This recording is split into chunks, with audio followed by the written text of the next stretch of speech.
And wait for it, it's worth waiting for. And let's say right at the outset, this confusion people have got between Centrica and British Gas and exactly what they think they've been paying for with their bills. I've seen national newspapers, Mark, on their websites this morning misreporting this. It is a little bit complicated, so bear with me and I'll explain the basics of these account statements today from a very, very important British company. Yeah. So let's have a look at some graphics here, and GB News radio listeners can follow what I say.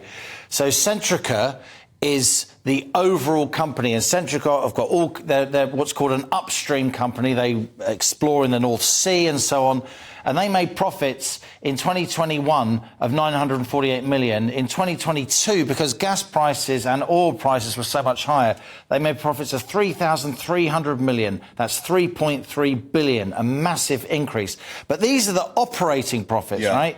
That includes the sale of a series of businesses called Spirit Energy. If you take those sales away, you get the underlying profits, which is the next slide. They're slightly smaller, but still a massive increase from 392 million in 2021, Mark, to 2,800 million, 2.8 billion in 2022. That's the number that most people are going with, but there's still some confusion about it. And of course, a massive proportionate increase from 392 million to 2,800 million. Then there's British Gas itself, which is the retail customer-facing company. And so we've got a little picture there of a gas hob. Their profits actually went down, right? From 2021, they were 118 million. And in 2022, they were 72 million.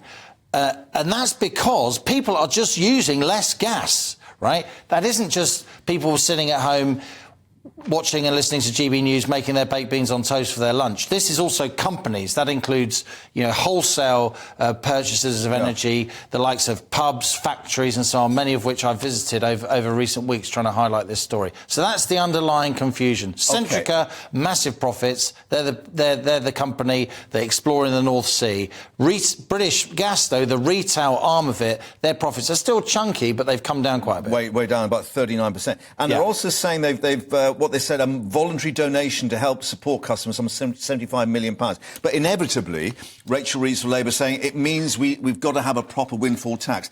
However, if the British Gas figures are down, and you can only charge the windfall tax, of course, on what's made here in the UK. That's right. How much is that actually going to raise? Well, Centrica are saying, in their defence, they're paid £1 billion in tax on their 3.3 billion of underlying profits operating profits in 2022. And of course, windfall tax means that under certain circumstances, these oil and gas exploration companies in the North Sea, they're paying 60% of their profit. They already pay, you know, corporation tax is 19%, oil and gas companies already pay 40% in the North Sea. That's gone up to 60% with the supplementary tax. So people in the Treasury, and I imagine people close to Rishi Sunak and Jeremy Hunt in number 10 and 11 would say these big companies are already paying a lot of extra tax. But if you know, all of us know our direct debits have gone absolutely nuts. And here's the thing, Mark, in April, right, that energy price cap is going to go up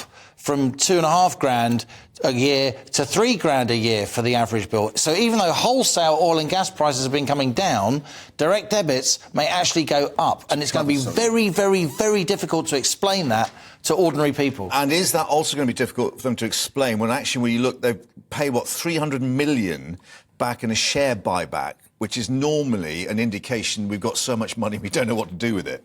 Yeah, so they've been dividending their shareholders, and then they do what's called a share buyback, where the company uses some of its surplus cash to buy back its own shares at a premium as a kind of reward to existing shareholders. It does...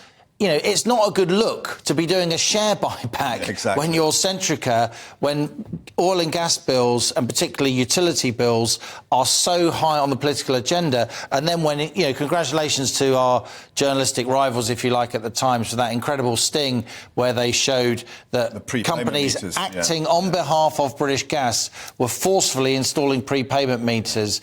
British Gas we must say this, Mark, British Gas say they've launched a full independent investigation. That was a third-party company. Because that was a third-party company, and they've suspended the use of that company. But still, a story of our times. And in April, I mean, it has to be the case, in my view, that Jeremy Hunt, in his March 15th budget, does something to change that energy price cap going up in April, and also does something more, I would suspect, to tax operations of oil and gas companies like Centrica in the North Sea. OK.